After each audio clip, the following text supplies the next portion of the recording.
सभी विद्यार्थियों को नमस्ते। आज बड़ा ही शुभ दिन है और मेरा जन्मदिन भी है। पिताजी की लगभग 60 वर्ष की आयु में परमात्मा ने मुझे धरती पर भेजा। मैं बड़ा सौभाग्यशाली हूँ।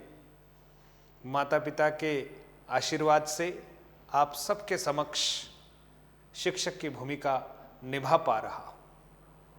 साथ ही दूसरा अच्छा अवसर जो मुझे प्रतीत हो रहा है कि अभी हाल ही में आरपीएससी के माध्यम से सब इंस्पेक्टर की जो भर्ती परीक्षा है उसका आगाज हुआ है। मैं बहुत प्रसन्न हूँ।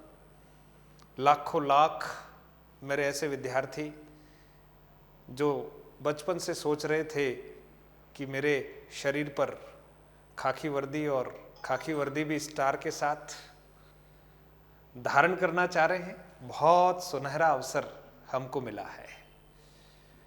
और 859 पदों की ये जो भर्ती है ये विज्ञापित हो चुकी है और मुझे लगता है कि इसमें जिस भाषा की थोड़ी जानकारी मैं भी रख रहा हूँ उस भाषा का बहुत महत्वपूर्ण रोल इस परीक्षा में होने वाला है।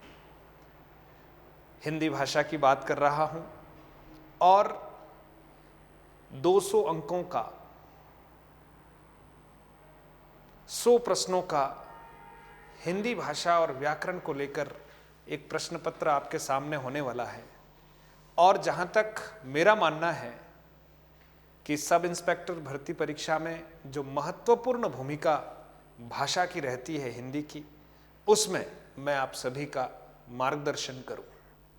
ऑफलाइन क्लासेस में जैसा भी संभव हो पाए, लेकिन ऑनलाइन प्लेटफॉर्म का उपयोग करने का मन बनाया है।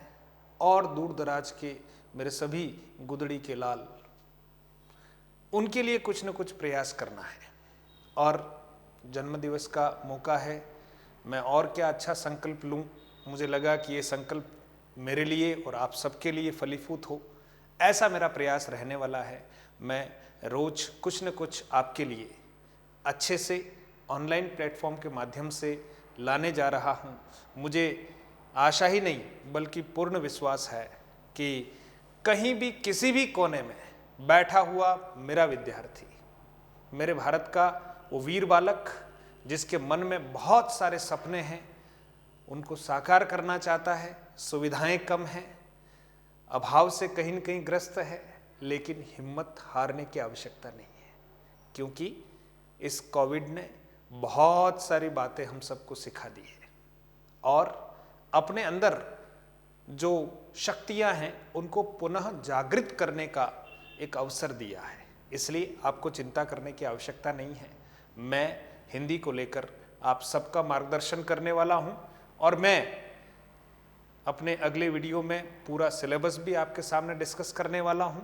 मैं चाहता हूं कि आज मेरा जन्मदिन है और आप सबकी शुभकामनाएं मैं सिरोधार्य करता हूं और अभी नहीं तो कभी नहीं के भाव से आपको तैयारी शुरू कर देनी है। माध्यम ऑफलाइन हो या ऑनलाइन, आप जो माध्यम पसंद कर रहे हैं, बस संकल्प ले लीजिए। सफलता आपका चरण वंदन करेगी, क्योंकि वीर जो होते हैं उनका इंतजार तो रणभूमि करती है। तो आप सभी वीर प्रतियोगी परीक्षार्थी हैं। अपनी शक्तियों को एक बिंदु पर केंद्रित कीजिए और आप जो चाह रहे हैं उसके लिए 24 घंटे समर्पित होने का अभ्यास करना शुरू कर दीजिए। मैं चाहता हूं मैं द्रोणाचार्य की भूमिका निभा पाऊं या क्या कर पाऊं, लेकिन मैं चाहता हूं कि आप लोग जरूर अर्जुन बने, एकलव्य बने। मेरी यही आप सबसे गुजारिश है। मैं शीघ्र ही अगले वीडियो में सिलेबस के साथ आपके सामने हाजिर होने वाला हूं। बस मैं चाहता हूं अधिक से अधिक ऐसे विद्यार्थियों तक मेरे इस संदेश को आप पहुंचाने का प्रयास करेंगे तो आपका ये जो सहयोग है मुझे उन सभी विद्यार्थियों तक पहुंचने में मदद करेगा जो कहीं न कहीं हिंदी में थोड़ा बहुत अपने आप को कहीं समझ रहे हैं कि मैं कुछ मार्गदर्शन लेना चाहता हूं, तो मैं उन तक पहुंचना चाहता हूं। बस फिर से एक निवेदन आप सभी से, आप किसी भी माध्यम से पढ़ रहे हैं लेकिन हिंदी में अगर आपको कहीं कोई तकलीफ है, जरूर आपकी समस्याओं का समाधान बिल्कुल पूर्णतः निःशुल्क करने का मैंने मन बनाया है। मैं चाहता हूं कि मेरे भारत के जो वीर बालक हैं, अभावों से ग्रस्त हैं, गुदड़ी के लाल हैं, मन में बहुत सपने हैं, बस उनको पूरा करने का उन्होंने सोचा है लेकिन कहीं न कहीं उनको सहारा चाहिए। मैं बहुत शुक्रगुजार हूँ परमपिता का कि मेरे मन में इस तरह के भाव उन्होंने उत्पन्न किए। मैं सदैव शिक्षक रहूं ऐसी मेरी मन की उत्कंठा है। आइए मिलकर तैयारी करते हैं, घबराने की आवश्यकता नहीं है। क्यों? क्योंकि हम परमात्मा की वो संतानें हैं, हजारों हजार राहें हमारे लिए खुलने वाली है। आप बस तैयारी करने का मानस बनाइए। मैं विस्तार से आपको आने वाली कक्षाओं में, वीडियोस में मैं आपको बताने वाला हूं। बस अपने सपनों को संजोए रखिए, हिम्मत रखिए, मेहनत कीजिए। बस वो दिन दूर नहीं, जो आप बनना चाहते हैं जरूर बनेंगे। जय हिंद, जय भारत।